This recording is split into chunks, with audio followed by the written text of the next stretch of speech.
Hello, hello, hello. Hi, Ho, ho, Tanya. ho. Ho, ho, ho. Hello. Hey, everybody out there, and happy holidays, and welcome to Stop Talking Dirty. Okay, Yes. here we This go is a with our special. cups. Oh, wait, hold on. Wait a minute now. I got to make a. So, hey, everybody, it's a couple of days before Christmas, and what are you guys doing? Are you shopping? Are you doing a lot of Christmas shopping this year, or what's going on? I'm Christmas is coming, but I'm not in the gift giving mood. And I'm not trying to be a Grinch. I'm just tired.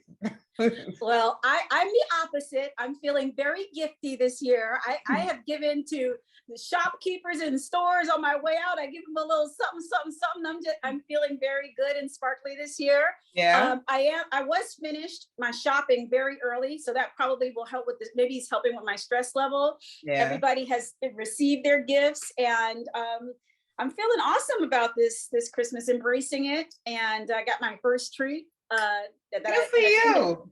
In a long time. I don't think I've had a tree in like 15 years. I had a cat, so that was probably why. But I mean, it's the end of the year is coming to an end. I know. It went excited. so fast. It totally went by so fast, right? Dawn, I remember as a kid thinking the days would go by really slow. And as I get older, they're going by faster and faster, Yep. But that puts me in mind with what was that? What were you watching the other day about the new generation and stuff like that? You mentioned something to me the other day about that. Actually, I actually saw something on Instagram, right? And I think it was a TikTok video made about the new generation or Generation Z, or I guess I have lost track of what letter this generation is. But right. Anyway, one of the things that he was saying is that the new generation now, older generation, I don't know what part they were talking about as far as older, they weren't specific, but older generation seemed to have disapproved a lot of the new generation. They feel that they weren't being respectful, and it seemed to be like a generation clash. Basically, the new generation is saying, hey, there's a lot of things that we want to break, right? So we don't want the same trauma that the older generation passed on. Their parents passed on to them. Right. The beatings of children, where, now if you look at it, it's basically tantamount to abuse. Okay. Yeah. But yes, some of the whippings, yeah.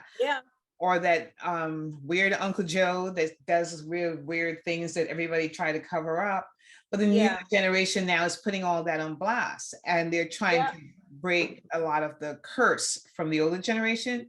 So, they believe in therapy, where older generation didn't. Well, the older generation, they prayed it out. We're going to pray it out of you. We're going to pray it out of you, or what goes on here stays here. That type of thing. Absolutely. Having auntie that's a little off in the back room. There's a little off. Yes. Nobody says anything, and that's just that. Excuse me. Yes. But there's some good, when I think about this generation, and I've said it to other folks, there's something really beautiful about the way that is very embracive of everybody. I remember growing up, the light-skinned girls stay with the light-skinned girls, the skinny girls stay with the skinny girls, the gay guys stay with the gay guys. And today, for me, what makes it so beautiful about this, there's a plus and a negative for me. But on the positive side of it, I just love all the inclusivity that I see. Right. I love how everybody's embraced, how you can be large and in charge, how you can be skinny and mini, and it's okay, the darker the berry, the sweeter the juice is embraced now. So I love all of that, but on the flip side, it's like sometimes it could be a little too much. Well, do you think that the reason why we think it's too much is because we have some of the the stuff that was passed on to us from the older generation. Oh, 100%. 100%. So it's like moving 100%. too fast or something, something like Yes. that. Yeah. Yeah, but you know what? I'm sure, I am almost positive. I mean, I could hear my grandmother now, as when we were younger, saying, I don't know about this generation. And now I hear myself Every repeating. generation says it. Every Generation says it, Yeah. But listen, we're going to continue to evolve. I'm just hoping that this new generation, I mean, they are very powerful. They have such a strong Yeah. voice. Yeah. I admire their strength. I admire their audacity. I admire that, that they will stand up for what they believe belongs to them. So I'm hoping that they, embrace that, but also learn how to be strong. Because I also see. Oh, go ahead. Sorry. No. I just also see that they're so strong, but they're also weak. Yeah, I think that the generation in between gets some credit for that too, because I think the generation in between, especially people who grew up in the, I don't know, 70s, 80s, as parents, they were more outspoken and they kind of eased up a little bit on the beating of the kids, and to feel or respect your child as a person, right? Because you can't talk to your child any old kind of way and tell them not to talk to you, not to address you the same way. Of course, there's a level of respect, but you're actually teaching them to speak, disrespectful if you're talking to them that way. You're absolutely right. I know in my household, and I think that's one of the things that I admire about you. I think, you with your world, it's more of a dialogue, right? Whereas in my household, it was like, do as I say, and that is, kind of situation going on. And there's a plus and a negative to that. But that's how I was raised. And it took a lot for me to understand, wait a minute, even though they're only 18, they still have a voice. Like, absolutely. Absolutely. Yeah. I mean, I was raised just like you, like you can't talk back. Damn, if you got a whipping, you're already even allowed to cry. Okay. But I didn't want to raise my daughters that way. I didn't. I mean, I have to admit, with my older daughter in the beginning, I passed on some of the same things to her that how I was treated. And, I had to change, of course, because even when you did it, you didn't feel right doing that. So I changed. And then when my younger daughter came along, the thing about that we try to pass on was, you're allowed to voice your opinion. It's just a fine line. Here's a fine line. Here's a fine line. You don't get disrespectful with it. But don't get disrespectful. Don't get disrespectful. But you can have your opinion. It doesn't mean I'm going to agree with it, but I'll allow you to speak, because what happens is when you do that, then what are you doing when you send them out into the real world? I was just thinking that. Whereas, so for me, it sort of worked opposite. When I got in the real world, I was like, I'm not being quiet. I had to be quiet all of my life. It's not happening now. Yeah. But some people who became reclusive, very like that, for me, it was like, yeah. Yeah. So for you guys out there, please tell us, how do you feel about the new generation? I mean, I personally like it. I like the fact that they are breaking certain things, barriers, especially in the Black community, that we've had for a long time. And I like the fact that they're changing that and they're outspoken. Sometimes we don't want to hear it, but we got to listen. Right. You have to listen. Absolutely. Absolutely. But I want to switch over a little bit, because I know that you love Sex and the City. And you like their new show. So tell us about that. So the first time around, I didn't get into it. I'm not like a herder. I don't follow the trend with TV and books and clothes or whatever. So I kind of was like, But this time around, when I saw the notes on what the storyline was focusing on, it really kind of reflected who I am. The ladies are, and I'm not quite 50 yet, but I'm approaching it next year. Mm-hmm. But these ladies are 50 plus, and I was intrigued to see how they would tell their story.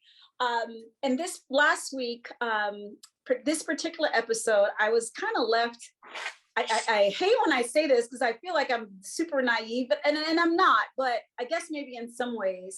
I think it's Miranda. She and her husband, they were in the living room talking and, carrying on for the evening. And then the very next day, Charlotte and Miranda met for lunch and they were talking very casually. And Miranda says, I don't know the last time we've had sex. It's been years.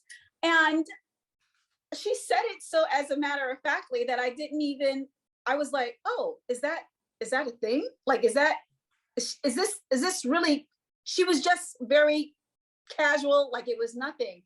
And it just made me start to think, because I know that this is not the only relationship. I know I've heard of a couple of relationships that are, oh, yeah, no, we're like roommates and it's okay. And so later on in the show, to be a little deeper about it, she had gone out to a comedy club, and one of the things that the lady was saying is sometimes you need to change what's happening on in your life. And I guess to sum it all up is, after you've been in a relationship for quite some time, what's the real reason behind the all of a sudden transitioning into living like roommates? There is an expression for, and I don't know if I would really use this expression. No, I don't think it's appropriate. But anyway, I'll change it. I think, sometimes people fall into a rut. And, Okay. And sometimes people take people for granted. Yes. You feel safe and it's okay, or I'm tired. It's comfortable. It's comfortable. Yeah. But relationships take work. And I did not know that. I thought that when you were with the right person, when you were with the guy that you have met and decided to be with, why should it be work? Why should it be work? This is the person. Think about it. Some days you don't feel like talking, you don't feel like, changing, you don't feel whatever. But when you have a partner, sometimes it's not to say that you got to do it all the time, but you find that sacrifice. Yes, you kind of give that up a little bit, and sex is another part of that. Right. I mean, unless there's a medical issue or right, for sure, out there having another taking outside, but that's not always true. Sometimes that's not always true. Right. And sometimes, guess what? There's a movie that said he is just not into you, or she is just not into you. It could very well be that. Yeah, it could be a whole host of things. I think it's a whole year is a long time. This woman, she said years, not just 1 year. Then years. And years your roommate. Years is your roommate, but but to your point, maybe sometimes you do just get comfortable, and maybe sex is not just, it doesn't become important. Well, listen, I remember a few years back, many years back, actually, probably about 10 years, on ABC 2020, when Diane Sawyer was on there, and they were talking about a retirement home down in Florida, right? Okay. People there like 65 and older, and up to I think 80 or something. How these people was sexing it all over that place, right? Right, and especially when the men discovered Viagra. So I said, they're like knocking on each other's doors. They had like all these little clubs, and I remember sitting there thinking, "Damn, these people are having more sex than me." I mean, and the point they were trying to bring up about sexually transmitted disease, and I just couldn't wrap my brain around the fact that these people like in the 50s and 70s with STDs, because they are like all over. So it kills the myth that you stop having sex at a certain age. It continues. So if there's an issue where somebody isn't, then there's a bigger problem going on. I know for Terry and I, and he didn't understand what I meant when I first said this, but I think of late when I brought the subject back up. I said to him, don't get comfortable with me. Don't get comfortable with me. And I didn't mean not be yourself with me, but don't stop trying. You can't. Look, Dawne, don't stop talking dirty to me. You know what I mean? Like, yes. Yes, absolutely. I mean, because you do. I mean, you don't want to feel like you're living with your roommate. I mean, Right, you want to feel the things that attracted you in the beginning. right. You want to keep that. Now we know it's not going to be that way every day, but Of um, course, you're not you going to know, be pushed inside the door, slammed on the wall. I get that. although that's cool too. Oh, is that just me? Oh. That's all right too. You know, but you know, if not, then yeah, it's gone. Now you mentioned, you know, and even talking about that ageism. Yes, Okay, yes. so ageism, I think you and I touched on that, about that too. Express exactly what you were talking about. So I was talking to a young adult. She was about 19, and we were talking, and I told her that I had just turned 49. She was like, "Oh my God, you're telling me your age?" And I was like, yeah. And so Yeah. she goes, I was told that women don't discuss their age. And I'm like, I don't know why. And so we began to talk, and I said, you know what? I'm assuming that maybe sometimes women don't say what age they are because they feel they may be treated differently. Yep. And then I was like, perhaps that's what it is. Maybe when you put that out there, Yep. some folks may begin. It has Totally nothing to agree. do with you, right? Yeah, I totally agree with that. I mean, I've seen it many times. So, you know, it's to a point where I think people want to find something that they have in common with somebody else, right? Yes. Especially when they first meet you. So they always want to put you in a box. Yeah. And you know, before, I think that's the one thing I don't like about ageism, is the fact that you want to know somebody's age. So why? So you could treat them differently, because there's no other purpose for you want to know Yeah, somebody's why do you age, want right? to, you're trying to, because like to your point, Right. why would I ask you that? For Right. what I mean, purpose am I right. asking you that? It's either I want to get to know you or don't. And if it comes up in part of our conversation, then that's fine. But if that's the way you're going to approach a person the first time, then I feel that you do practice ageism, and you are trying to put that person in a box to figure out Right. how you want to treat them. And then, so what happens if they don't meet the criteria in your head? You Right. decide whether you want to know them or not know them. Know them or be their friend. I mean, it's Yeah. very So, funny. I'm probably the oldest in my area, in my where I work. And it's just so funny because the young ladies, they're probably like mid 30s, between 27, mid 30s, and they always assume my age. But I like dropping a bomb, letting them know. I love to drop bombs on them. But I always said anyway, I don't care. Even when I'm 80 years old, I don't ever want to lose that childlike thing But that's that's it. inside me. It's me. You I know? mean, yeah, that's me. I'm gonna always be silly. I'm always gonna. I mean, I think the most conservative I am right now. I mean, that I am is right now, because when Okay. this is off, my husband will attest to the fact. I am stupid. I am silly. I laugh all the time. I'm always laughing. So Yes. I mean, it's life. I mean, you know, And Terry will tell you the same. That for the yeah. most part, he's like, I laugh too much. Yeah, You laugh too much. I think, I don't know. I think that our souls state is ageless, and I think our souls I believe that. stay Oh, the that's same, beautiful. you Yeah. know. So everything on the outside, I think what you reflect a lot is my soul. That's how I like to look at it, right? Okay. Yeah. So it doesn't matter if I'm 20 or if I'm 80 or if I'm 60 or if I'm 30. It's still going to project how it feels on the inside, Yes. you know? Yes. So that's how I look at it. But I in agree. saying that, what would you tell your 20-year-old self? Oh my God. My 20-year-old self, I would tell, save more money, save more. I would tell my 20-year-old self, it's going to be okay.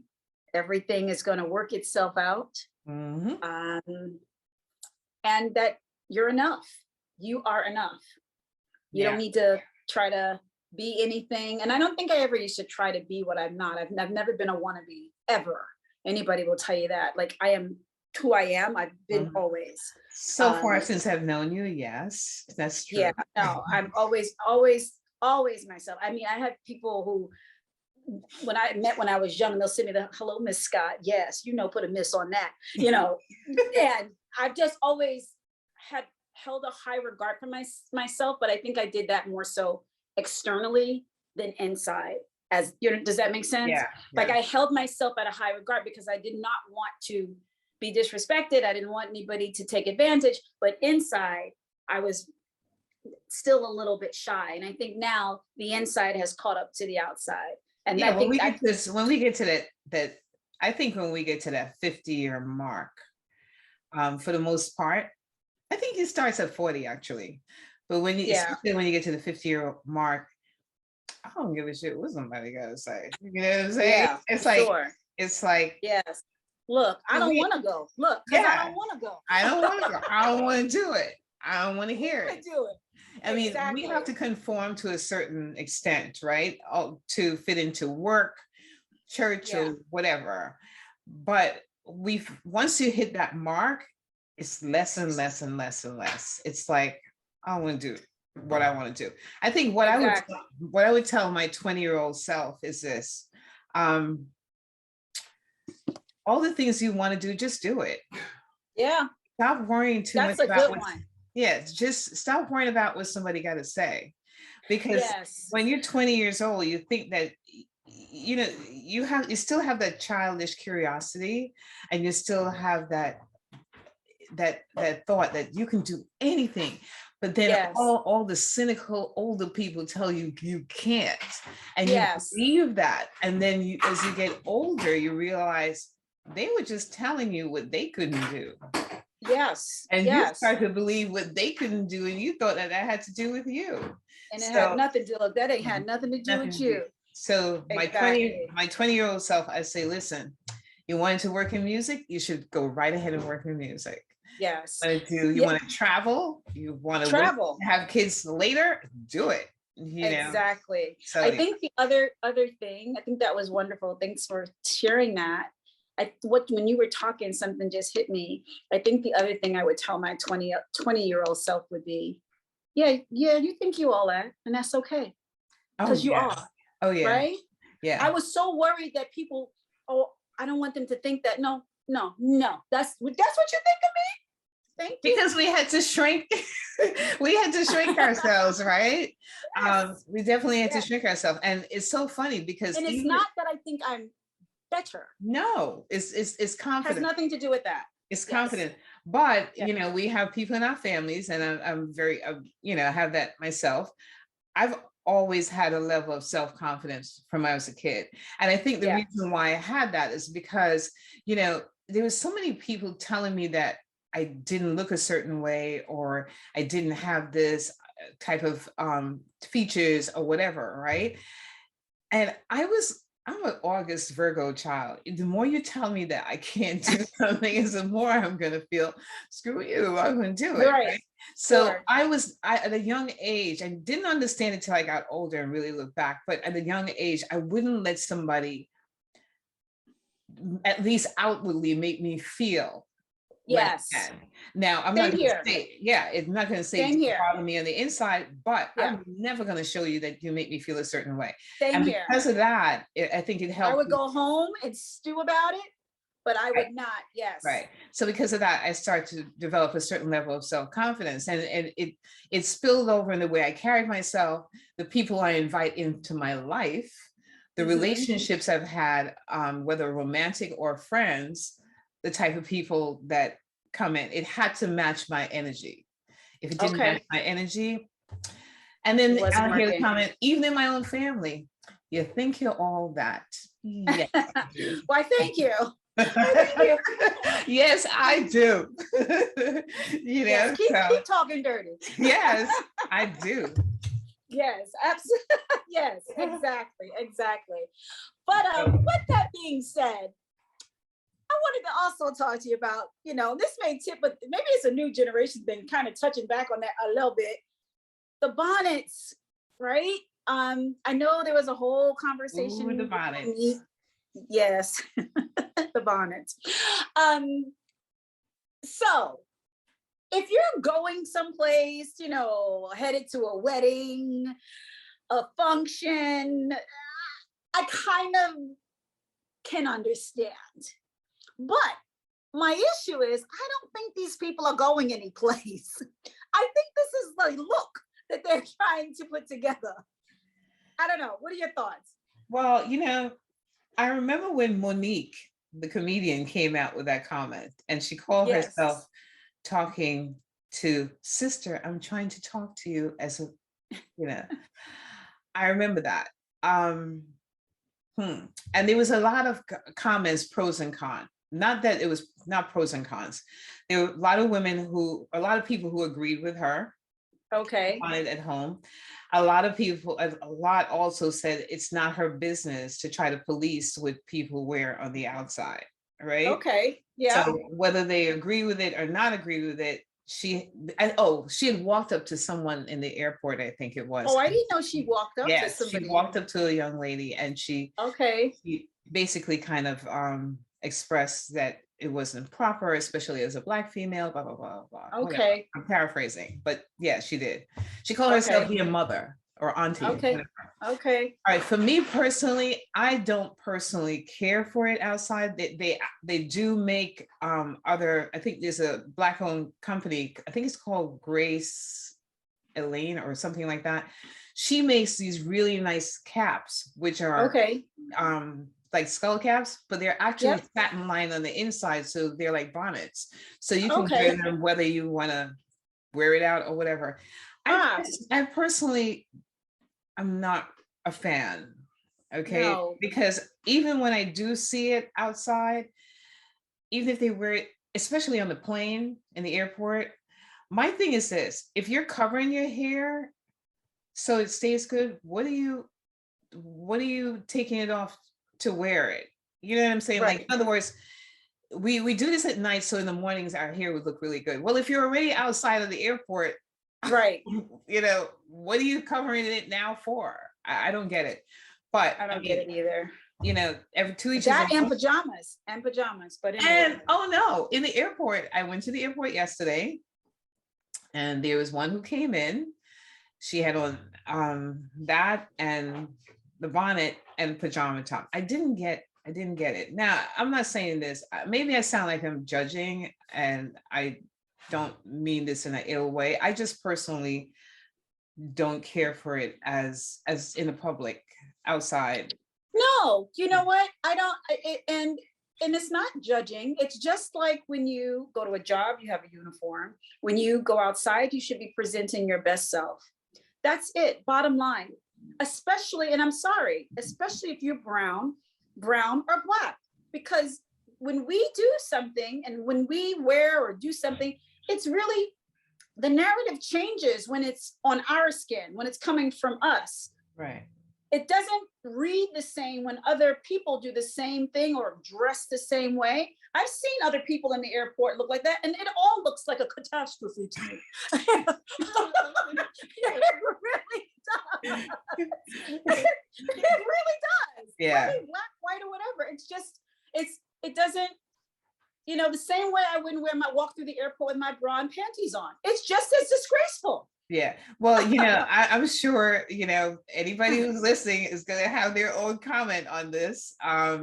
It's okay. And listen, we're good. We don't mind hearing. We can take it. Okay. We can take it. We can take it. But I know personally for me, it's not the best fashion statement. No, not at all. But listen, speaking of fashion, have you bought anything new? What's going on with you with your clothes? Oh, have I bought anything new? So you and I, we find that we both like the combat boots, right? Yes, we've been on a mission. So when I was in New York, and it was great seeing you, by the way. And we didn't have to talk about the food where we went to. Oh, yes. So when we were in New York, I went into Macy's, 34th Street. And was it crazy? Was it crowded there? It was a lot of people there. It's Macy's on 34th Street. I mean, and it's Christmas time. What am I saying? What am I asking? What it is, right? I mean, I'm sure this week is worse than it was when I was there last week or 2 weeks ago. Sure. But yeah, so I ended up, they had a sale, Tanya. So I ended up buying My mother loves a sale. Yes, we do love a sale. So I ended up getting a combat boot, and Okay. they didn't have it. I couldn't bring it home. I was Oh, gosh. disappointed. So So did you order it? I had to order it. They should no Okay. problem. It was the sale. You still get the sale. They'll ship it to you, and then I ended up Why getting not? another pair as well. So now I Nice. have two, Great. two of them, right? So Awesome. yeah. Awesome. I have gone through 4 pairs. I have my fourth pair from Nordstrom's coming. I have one pair here that needs to go back, but I think I have a winter coming, and I just got a pair from Madewell. Love cognac just came in. Love, love, love. I'm keeping them both. Nice. I'm going to keep them both. So Yes. I'm excited about that. And then, yeah, the food that, where did we go? Oh, we had Caribbean Oh, food you that took me night. to Caribbean food. Now I'm gonna have to be honest with you. As a Caribbean person, I wasn't feeling a lot of it. Okay. Listen, I'm a traditionalist when it comes to my oxtail. Okay. And I the have to ox, tell you, that night was a little different. I yeah, I like don't know what they were experimenting it was on. I think they were experimenting. It was I'm not going to over. say the restaurant's name. Yeah, no, we're not gonna say it, but it was over seasoned. As one of the spices that they use in there, it was so heavy on the spice that did that. It took, yeah. It took away from that, and a combination of the other thing. I'm a traditionalist when it comes to certain things, like the Yeah. fritters, right? The salt. Yeah. Yes. That was the first time I tasted It's sweet. sweetness. We don't Never. eat sweet. No. I had never tasted that like that before. Yeah. Never. Yeah. So in that instant, in that sense, but I'm glad we went, and we tried something different.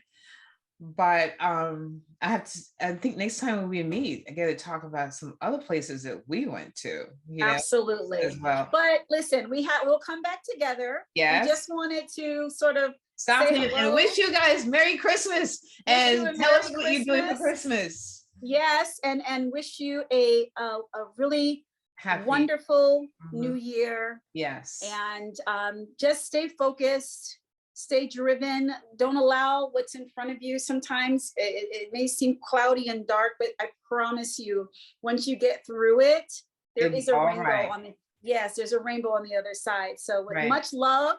Much love. Happy Yes. 2022. Can you imagine we're saying 2022?